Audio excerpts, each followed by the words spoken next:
오늘은 최고로 기쁜 날입니다. 최고로 복된 날입니다. 우리 주님의 날, 주일이기 때문입니다. 주님의 임재 가운데 우리가 안식과 기쁨을 누리는 날입니다. 오늘 하나님께서 우리에게 주신 말씀은 행하며 가르치는 자입니다. 이러한 자가 천국에서는 크다고 하십니다. 이 말씀은 곧 천국에 작은 자도 있다는 말씀입니다.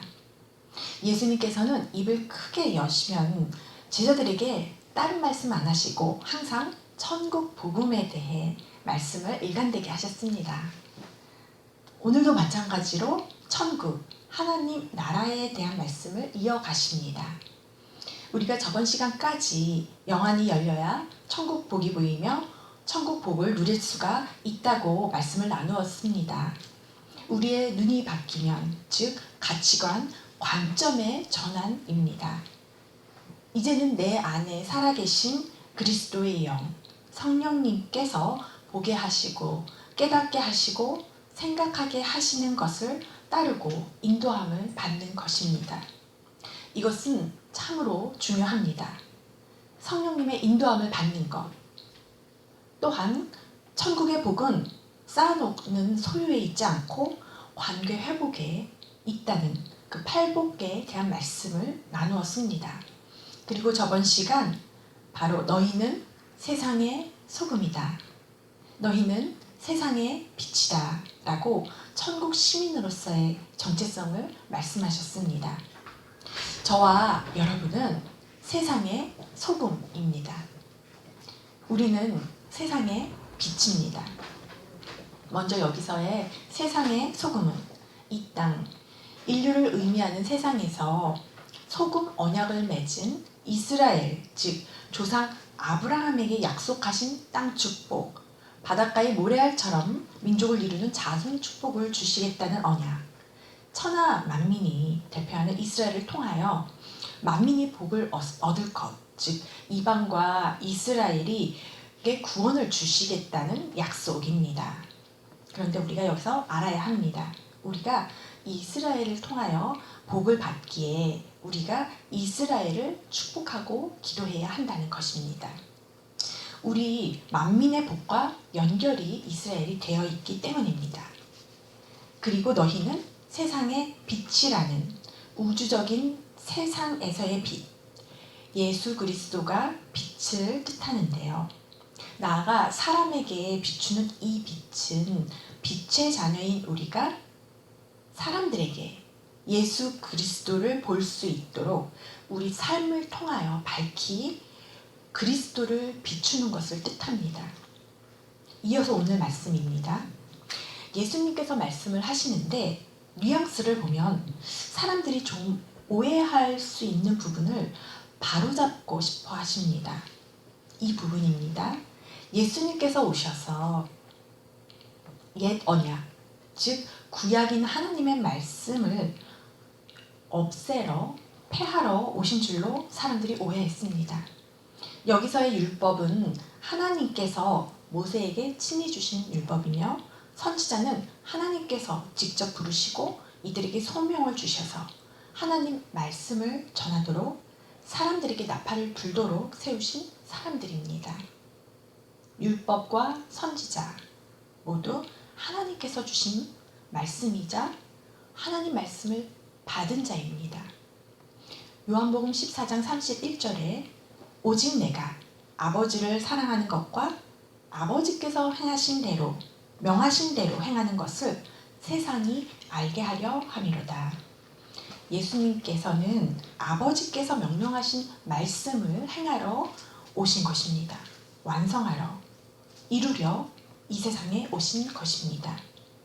내가 세상에 온 것은 모세의 율법이나 예언자들의 말씀을 폐하려고 온 것이 아니라 완전하게 하러 왔다고 하십니다.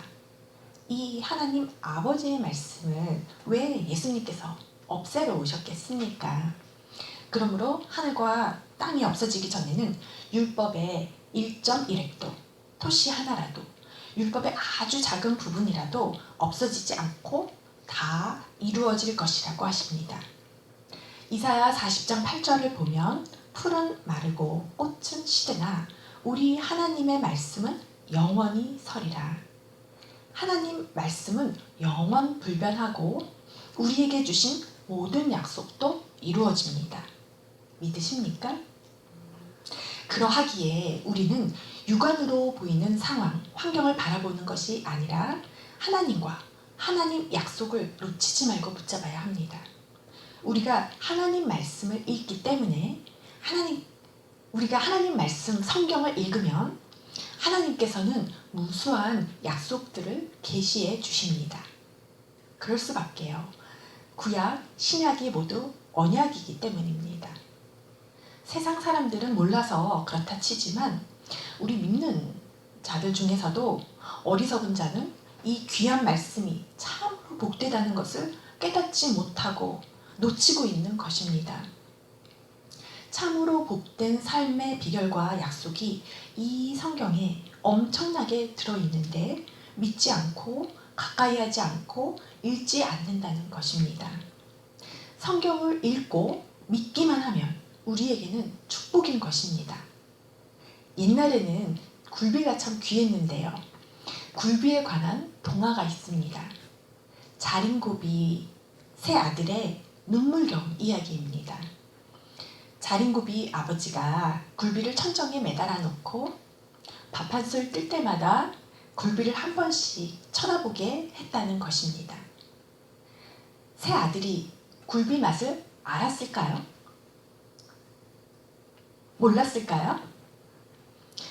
우리가 성경을 책꽂이에 10년을 꽂아 놓는다 하면 책꽂이에 10년을 꽂아 놓아도 매일 읽지 않는다면 굴비를 쳐다만 보고 굴비 맛을 모르는 그 자린고비 세 아들과 상황이 같은 것입니다. 말씀을 일주일에 한 번씩 혹은 가끔씩만 쳐다보면 결코 송이꿀처럼 달다는 그 오묘하다는 맛을 알 수가 없습니다. 이 말씀을 절대 놓치지 마시기를 축복합니다. 아멘. 9월달부터 친교 시간에 신약 성경 혹은 성경을 저희가 2장씩 함께 읽으면 좋을 것 같습니다. 아멘이십니까?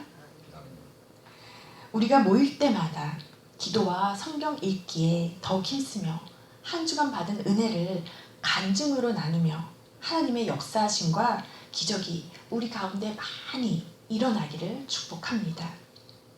예수님께서 오신 이유는 하나님 말씀을 완성하러 오셨고 또 다시 장차 오실 텐데요. 요한복음 16장 8절에 보면 그가 와서 죄에 대하여 의에 대하여 심판에 대하여 세상을 책망하시리라. 예수님께서는 죄, 의, 심판에 대하여 알려주러 오셨습니다. 여기서 죄라 하면 사람들이 예수 그리스도를 믿지 않는 것을 말씀합니다. 가장 큰 죄는 예수 그리스도를 믿지 않고 불신하는 것이 죄라는 것입니다.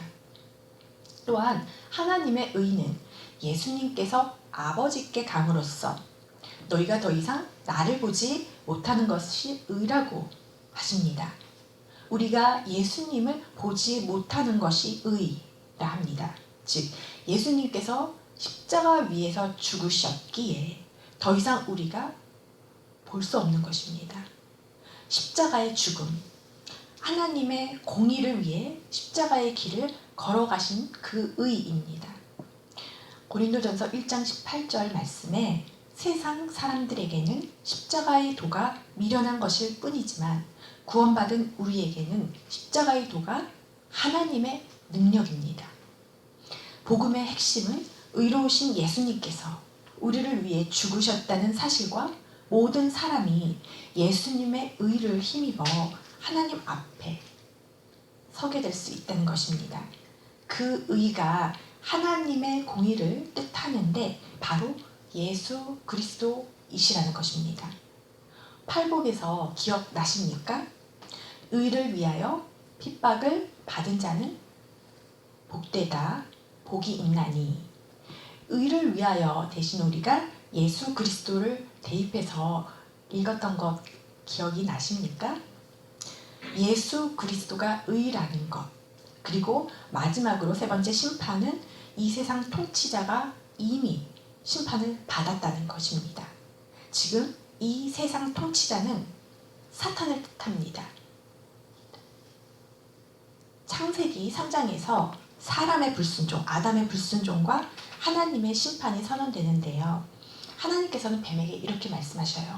내가 너로 여자와 원수가 되게 하고 내 후손도 여자의 후손과 원수가 되게 하리니 여자의 후손은 내 머리를 상하게 할 것이요 너는 그의 발꿈치를 상하게 할 것이라.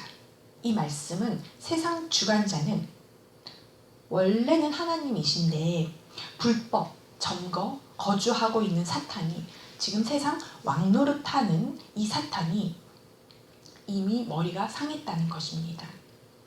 우리가 속지 말아야 합니다. 사탄은 이미 사형 선고를 받은 영입니다. 이미 패배한 영입니다. 심판 때 우리는 못 볼 것입니다. 세상은 이 이야기가 무슨 말인지 알 수가 없을 것입니다. 도무지 세상은 이해가 안 될 텐데요. 세상 끝날 주님 재림하시면 심판의 주로 오십니다. 이때 세상 사람들에게는 무서운 심판이지만 그러나 우리에게는 주 예수여 어서 오시옵소서 마라나타입니다. 예수님께서는 이 세상에 오신 이유에 대하여 사람들의 오해를 분명히 정정하십니다. 죄, 의, 심판을 알게 하시고 또 세상에 오신 이유가 율법을 완성하러 왔다. 이어서 오늘 본문 천국에 대하여 두 가지를 예수님께서 말씀하시는데 첫째, 천국에서 지극히 작은 자와 큰 자가 있다는 것입니다. 즉 상급이 차이가 있다는 것입니다. 그리고 둘째로 하나님의 의가 아니고서는 천국에 들어가지 못하리라 말씀하십니다. 첫째로 천국에서 지극히 작은 자와 큰 자가 있다는 말씀은 천국에서 상급의 구별이 있다는 뜻입니다. 짧게 사는 이 세상에서 우리가 어떻게 사느냐에 따라서 영원한 천국에서 받아야 될 상급이 차이가 있다는 말씀입니다. 예수님께서 천국에서 지극히 작은 자와 큰 자를 비교를 해 주시는데 얼핏 보기에는 거의 비슷해 보이지만 말씀을 자세히 보면 큰 자와 작은 자가 다른 점이 있습니다. 우리가 그 차이점을 살펴볼 수가 있습니다. 하나님께서 주신 계명 중에 지극히 작은 것 하나라도 버리고 지키지 않은 자, 그리고 그와 같이 계명을 누락시키고 사람을 잘못 가르치는 자는 천국에서 지극히 작은 자라는 것입니다. 큰 자와 작은 자의 기준, 잣대는 계명, 말씀이 잣대입니다. 그렇다면 천국에서 큰 자라 일컬음을 받으려면 지극히 작은 계명 하나라도 버리지 않고 이를 행하며 똑바로 가르치는 자입니다. 계명, 하나님의 말씀을 행하고 순종하는 자, 그리고 작은 계명까지도 올바로 지키고 가르치는 자를 말씀합니다. 저와 여러분은 예수님께서 가르치는 말씀을 매일매일 듣고 행하려고 노력하며 삽니다. 그런데 말씀을 준비하면서 마음에 걸리는 것이 있었습니다. 작은 계명 하나라도 소홀하게 여기고 지키지 않으면 결코 천국에서 상급이 크지 않다는 것과 또 크던 작던 천국 시민으로서의 조건으로서 가르치는 자가 되어야 한다는 것이 마음에 걸렸습니다.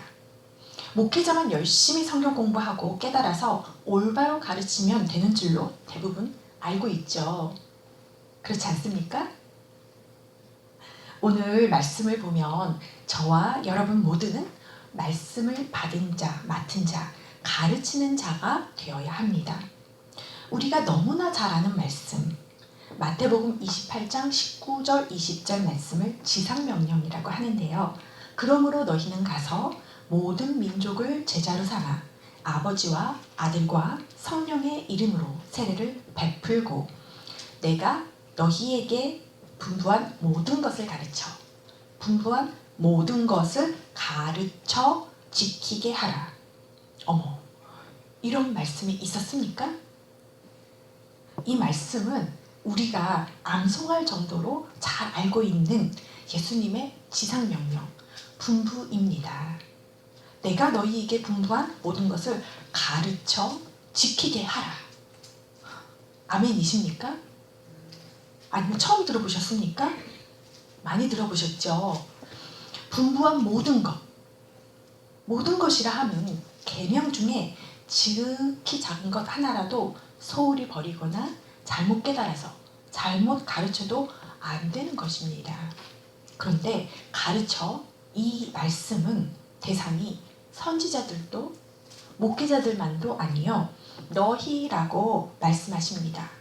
그런데 우리가 말씀을 너희 우리 모두 제자인 우리가 말씀을 올바로 가르치려면 우리가 먼저 말씀을 올바로 배워야 한다는 것입니다.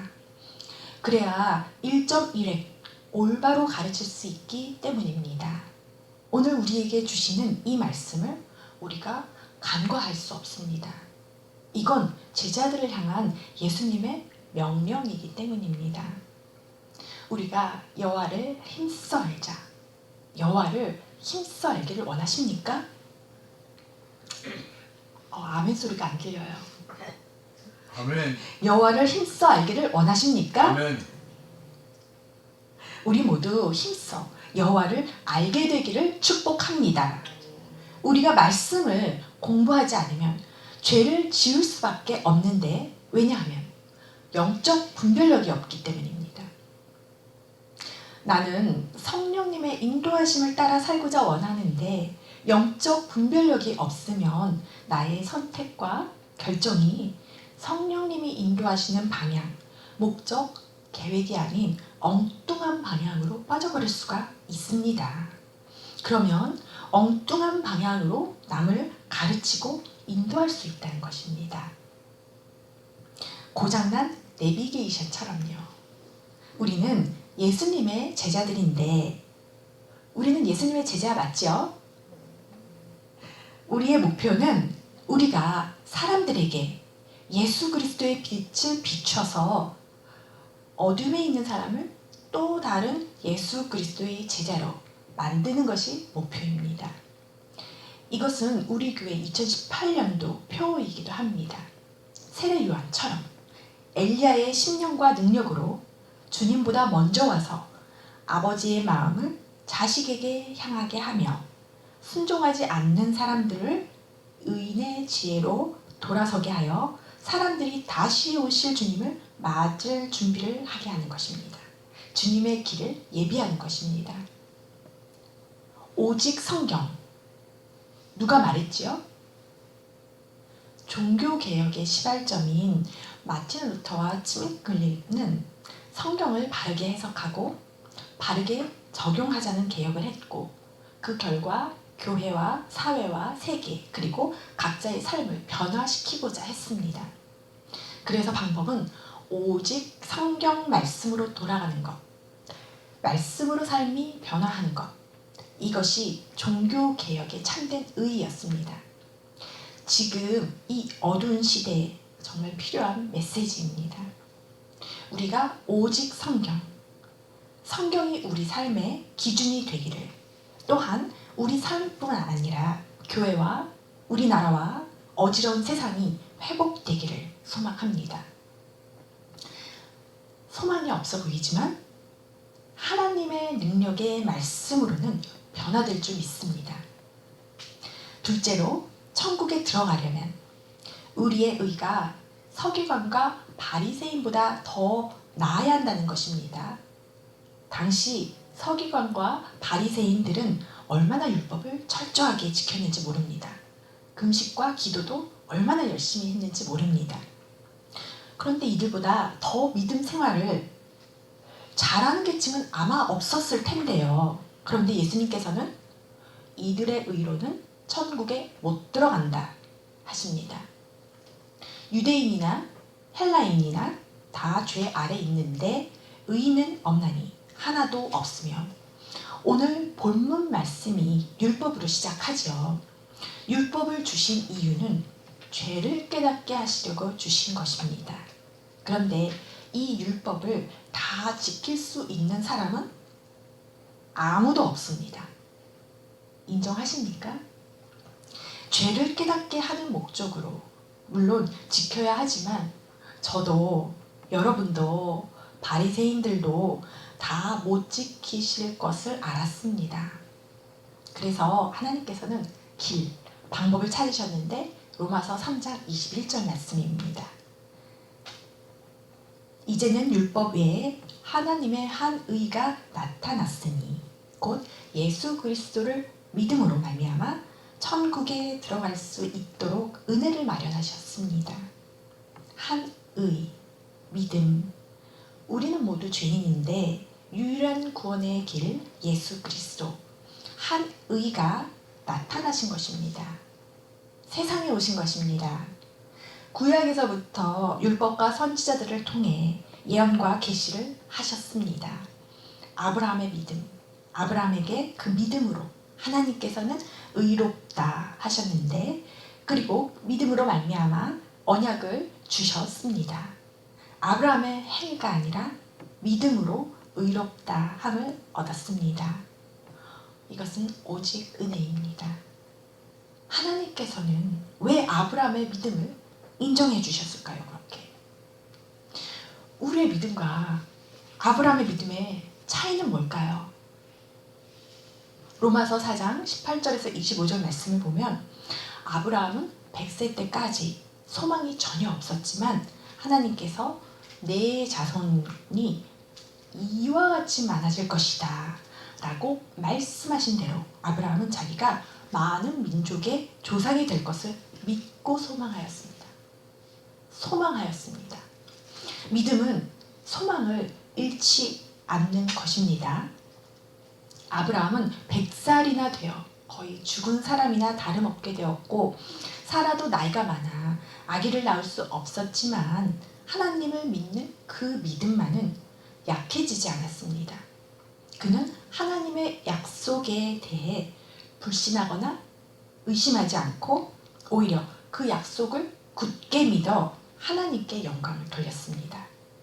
아브라함은 하나님께서 친히 약속하신 것을 이루실 능력이 있다는 것을 확신했습니다. 능력의 하나님을 믿는 믿음이 있었습니다. 이것이 바로 하나님께서는 그 믿음을 그의 의로 여기셨다라고 말씀하신 이유입니다. 그런데 그의 의로 여기셨다는 말씀은 아브라함만을 위해 기록된 것이 아닙니다. 우리가 아브라함을 부러워할 필요가 없습니다. 이 말씀은 우리를 위해서도 기록되어 있습니다. 저와 여러분 모두를 위해서 기록되어 있습니다. 예수님은 우리의 죄, 저와 여러분의 죄 때문에 십자가에서 죽임을 당하셨고 우리를 의롭게 하시려고 다시 살아나셨습니다. 이것을 우리가 진심으로 믿기만 하면 됩니다. 믿음은 하나님의 말씀을 들음에서 나지만 소망을 품는 것, 그리고 이루기까지 그 소망을 잃지 않고 믿는 것, 하나님께서 친히 약속하신 말씀을 붙드는 것, 이루실 능력이 있다는 것을 확신하는 것, 이것이 바로 하나님께서 의롭다 인정하시고 하나님께서 영광 받으시는 믿음입니다. 의롭다함을 얻은 결과로 우리가 믿음으로 의롭다함을 받죠. 우리는 우리 예수 그리스도로 말미암아서 하나님과 함께하는 평강을 지금 누리고 있습니다. 그래서 지금 내 상황, 내 환경은 전혀 평안할 수가 없는데 주님이 주신 평안을 누릴 수가 있습니다. 은혜입니다. 이것은 하나님의 놀라운 은혜입니다. 예수 그리스도에 의해서 또 믿음으로 말미암아 우리는 지금 우리가 서 있는 은혜의 자리에 들어와 있습니다.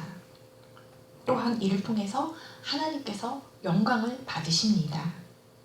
그래서 우리는 하나님의 영광을 소망하며 즐거워합니다. 이뿐만 아니라 우리는 환난을 당하더라도 즐거워합니다. 왜요? 왜 우리가 환난을 당하는데 즐거워할 수 있습니까? 그것은 환난이 인내를 낳고 또 인내는 연단을 낳고 연단된 인품을 낳고 연단된 인품은 소망을 낳기 때문입니다. 결론적으로 이 소망은 절대로 우리의 기대를 저버리지 않습니다. 우리는 그래서 즐거워할 수 있습니다. 물론 믿음은 실제 우리 삶에서 소망을 이루어 열매를 보는 것입니다. 고난, 인내, 연단, 소망이라는 과정이 필요하지만요. 믿음은 그래서 소망과 연결이 되고 하나님 사랑과 연결이 됩니다. 우리 마음에 하나님의 사랑을 부어주시고 끝까지 신뢰함으로 소망을 이루어야 합니다. 그런데 하나님의 사랑과 믿음을 저버린 예가 있습니다. 모세가 이끌고 나온 출애굽 이스라엘 백성입니다. 하나님께서는 많은 기적을 보여주셨건만 광야에서의 이스라엘 백성은 마실 물이 없다, 고기가 먹고 싶다, 애굽에 있을 때 값없이 생선, 오이, 참외, 부추, 파, 마늘들을 내가 먹었거늘 하면서 애굽으로 돌아가고 싶다 등의 원망, 불평, 교만이 이루 말할 수가 없었습니다. 누가 그럽니다. 이런 사람들은 원불교 신자라고 합니다. 원망, 불평, 교만. 하나님께서 제일 미워하시고 싫어하시는 3대 조건입니다. 광야에서 하나님의 백성들의 인품, 성품을 연단하시고 소망을 이루시고자 하는 하나님의 계획을 그들은 몰랐던 것입니다. 우리에게도 가나안 입성 전에 하나님께서는 축복을 부어주시기 전에 반드시 연단 시험을 하십니다. 우리의 연약한 성품 그리고 악한 인품을 다스리기 위해서 하십니다. 이를 통과해야만 가나안 축복을 온전히 받을 수 있기 때문입니다. 그렇지 않으면 받은 축복을 우리가 감당하거나 지키지 못하기 때문입니다. 어떤 사람은 이 시험을 10하루길 만에 끝내는 사람이 있는가 하면 어떤 사람은 이 시험을 40년 동안 훈련받는 사람도 있습니다. 하나님 시험을 빨리 통과하고 빨리 축복을 받고자 한다면 비결이 있는데요. 우리는 광야 이스라엘 백성의 말과 행동을 통하여 교훈을 얻을 수가 있습니다. 절대 원망, 불평, 교만 하지 않는 것입니다. 입 밖으로 아니 생각으로도 하지 않는 것입니다. 또한 하나님을 신뢰하며 소망을 이루기까지 고난, 인내, 연단, 소망을 차곡차곡 통과하는 것입니다. 인내로 소망을 꼭 이루시기를 축복합니다. 우리 옆에 분 보시고 우리가 두 가지를 서로에게 축복합시다. 인내로 소망을 꼭 이루시기를 축복합니다. 인내로 소망을 꼭 이루시기를 축복합니다. 아멘. 그리고 서로에게 감사합시다. 인사하십시다. 감사합시다. 사나는 우리가 입으로 원망, 불평하기를 은근히 기대하고 부추깁니다. 그러나 우리는 절대 속아 넘어가면 안 되겠습니다. 애굽을 나와서 광야에서의 삶은 잠깐 힘들 수 있겠지만 잠시 잠깐으로 끝내야 합니다. 10하루로 끝내야지 40년간까지 가면 안 됩니다. 가나안 축복이 있기에 감사함으로 통과해야 합니다. 우리 개인뿐만 아니라 가정에서도 그리고 교회 공동체에서도 절대 원망, 불평이 있어서는 안 됩니다. 축복의 비결이기 때문입니다. 혹시 주변에 원망, 불평하는 사람이 있으면 전염이 됩니다. 좋은 것도 전염이 되고 나쁜 것도 전염되는 거 아시죠? 감사는 감사가 꼬리를 물고 그래서 감사거리가 계속 생기는데 원망, 불평도 그렇습니다. 원망할수록 상황이 더 좋아지던가요? 더 나빠질 뿐입니다.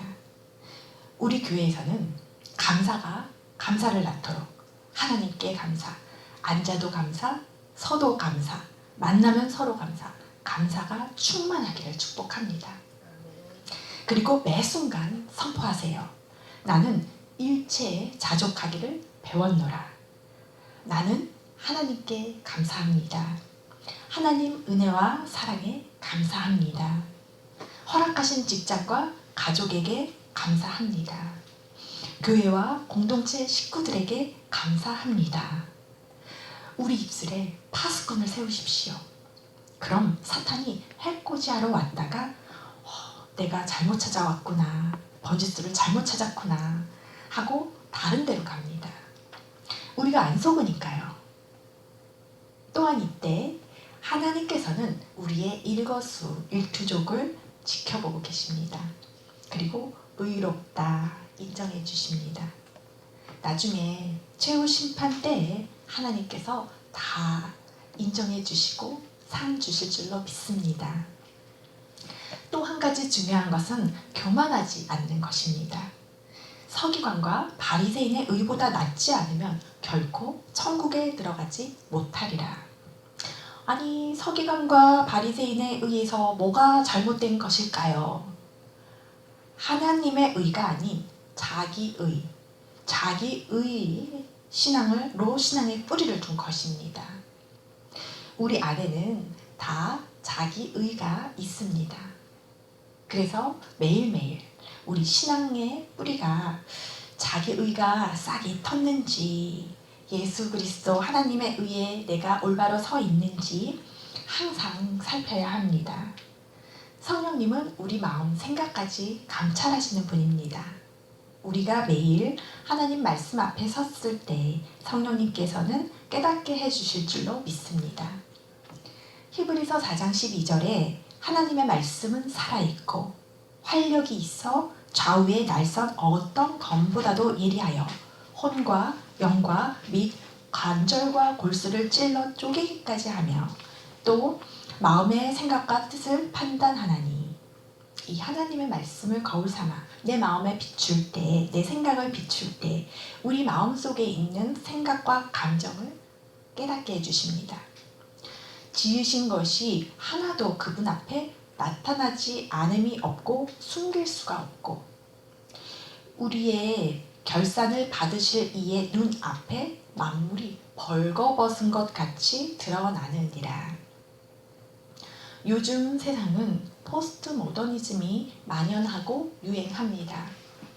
절대 진리를 인정하지 않는 것이죠. 우리는 세상 가난을 정복해야 하지만 그러나 세상 풍습을 답습해서는 안 됩니다. 이 세상과 그리고 우리 안에는 옳은 것, 선한 것이 하나도 없습니다. 오직 하나님의 의만이 우리의 기준이 되어야 합니다. 예수 그리스도. 오직 하나님의 의로 천국에 들어갈 수 있기 때문입니다. 어느 교회 이름을 듣는데 참 인상적이었습니다. 죄인 교회입니다. 죄인 교회. 그곳은 소년원 출신 미혼모와 깡패들이 모여서 예배를 드리는 공동체입니다. 그러나 이들뿐만 아니라 우리 모두도 죄인인 줄 압니다. 한순간도 하나님 은혜가 아니면 살 수가 없고 또 하나님 은혜를 망각하면 금방 교만해집니다. 내 의가 올라옵니다. 내가 맞아, 내가 옳아. 그런데 신앙의 바로미터는 하나님께 순복하고 영적 권위 질서에 순복하는 것입니다. 예를 들어 모세가 당시 백성들을 이끌고 출애굽한 민족 지도자였습니다. 그런데 모세와 이스라엘 백성 1세대는 가나안 땅을 밟지 못했습니다. 오직 갈렙과 여호수아만 밟았습니다. 이는 우리에게 커다란 교훈을 줍니다. 공동체의 축복을 하나님께서는 모세를 통하여 인도하시는데 이스라엘 백성은 모세와 제사장 아론에게 순종하지 못했고 또 지도자인 모세조차도 무리바 우물 사건으로 하나님 말씀에 거역했기 때문에 못 들어갔습니다. 교만이 문제였습니다. 교만은 하나님께서 예비하신 축복을 받을 수 없게 만드는 최대의 적입니다. 가나안을 못 들어간 것입니다. 문제를 염려하고 걱정하는 것과 거역하는 것, 교만한 것은 다릅니다. 예를 들어 우리가 나라를 위하여 걱정하고 지도자를 위하여 걱정할 수는 있지만 욕을 해서는 안 되는 것입니다. 판단과 심판은 하나님이 하십니다. 만약 염려가 된다면 욕을 하는 대신에 나라를 위해서, 지도자를 위해서 기도해야 합니다. 오늘 말씀을 정리합니다. 예수님께서는 하나님의 말씀을 완전하게 하러 이 세상에 오십니다. 하나님 아버지의 계획, 큰 구원의 계획을 예수님께서 이루시고 또 성취하도록 성령님께서는 우리를 가르쳐 주시고 깨닫게 하십니다. 또한 우리는 하나님 말씀을 통하여 그때그때마다 하나님의 인도하심을 받고 깨닫게 되며 하나님 뜻을 알게 됩니다. 말씀을 통해서요. 우리는 예수님께 이 말씀을 행하며 가르치라, 행하며 가르치라 분부를 받았습니다. 우리 공동체를 향한 하나님의 이 말씀, 메시지, 행하고 가르치라는 것입니다. 둘째로 바리새인과 서기관의 의, 자기 의로는 천국에 들어가지 못한다고 하십니다. 오직 믿음, 예수 그리스도, 하나님의 의로만 갈 수 있습니다.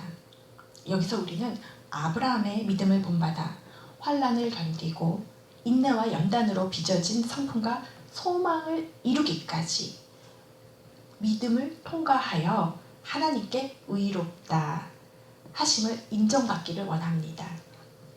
소망을 우리는 끝까지 붙잡아야 됩니다.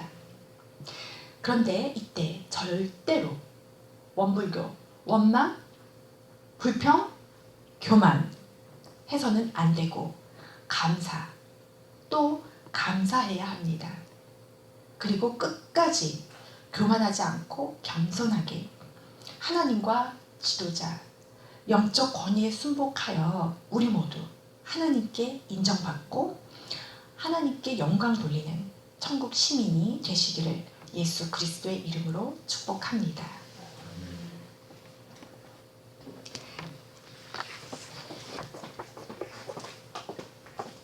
다 같이 응답 찬송 270장 다 같이 찬송하시겠습니다.